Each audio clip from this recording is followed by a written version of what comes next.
A lot of time when we think of the term of the prophet, we think of someone who predicts the future.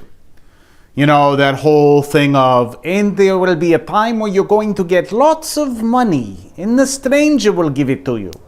But that's not a prophet. That's what is known as a clairvoyant.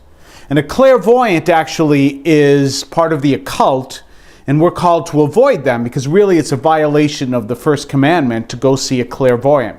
What a prophet is someone who says, this is what the future will be if you don't change your ways. And it's usually that stark future that says there will be great destruction if we don't turn our ways back to Christ.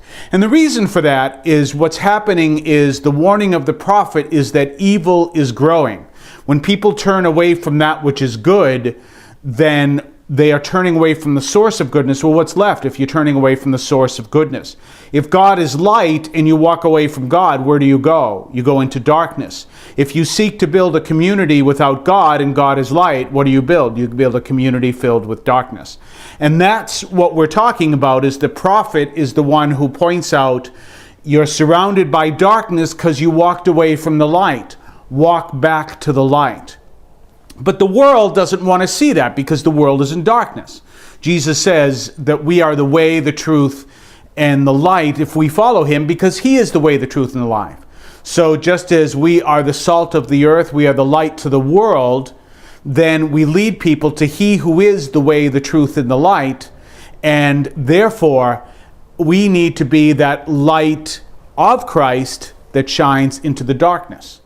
So as prophets, we're called to do that, but here's the problem. No one likes to hear the word of a prophet.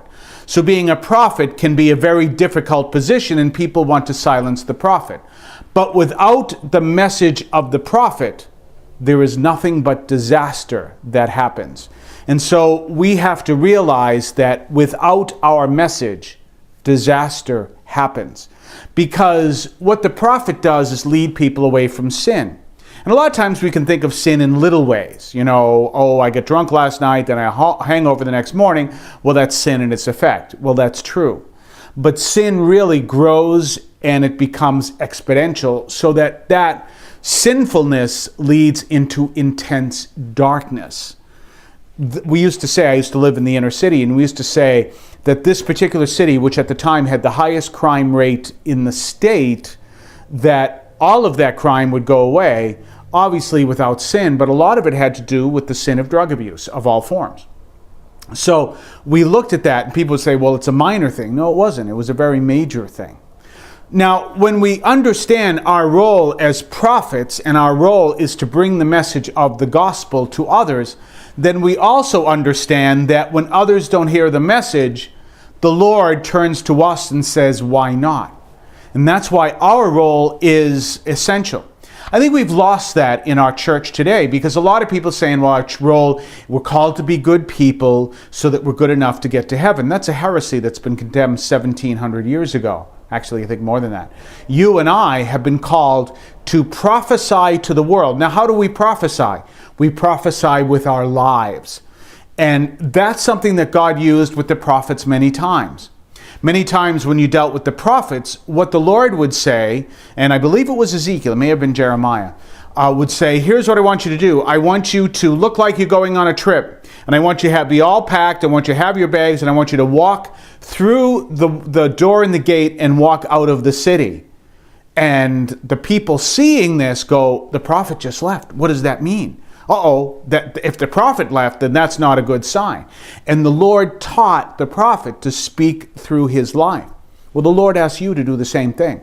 Prophesy to the world around you. And you might say, well, how am I going to do it? Regardless of who you are. Say, for example, you're a high school student. Well, how am I going to prophesy to the world? By saying no to drugs and going to church and seeking to serve Christ. Because all those things go together, will be a sign to others, oh, there's an alternative to doing drugs. By seeking to do the right thing, by praying to the Lord for your struggles. When everyone else is all kinds of worried, I don't know what college I'm going to. You do your best and you pray to the Lord to help you in all your struggles, and your response can be, I know the schools I want to go, but I'm going to trust in the Lord if I don't get into those schools. Where everyone else is going into a panic. What happens if we don't get into that school? I'm going to trust in the Lord. So how can you be a prophet as in your job, the exactly same way. Just seek to do the right thing. People are going to be threatened by that. And so they may give you a hard time. They may not like it. They're going to be threatened by your seeking to live the gospel. But don't allow that to bother you. Just seek to live the gospel. And bring your prayer in and make sure in your life. You don't have to necessarily pray on the job, but bring your prayer in your life. Make sure you're praying every morning before you start your day. And go out into the world and just live your life as a person rooted in Christ and be the prophet. Because remember, when all is said and done, the Lord may turn around and say to one person, you did not obey me, therefore you cannot come into my company. But he's going to say to you, why did he not know to obey me? Did you not speak the word I asked you by living the life I called you to live? God bless you.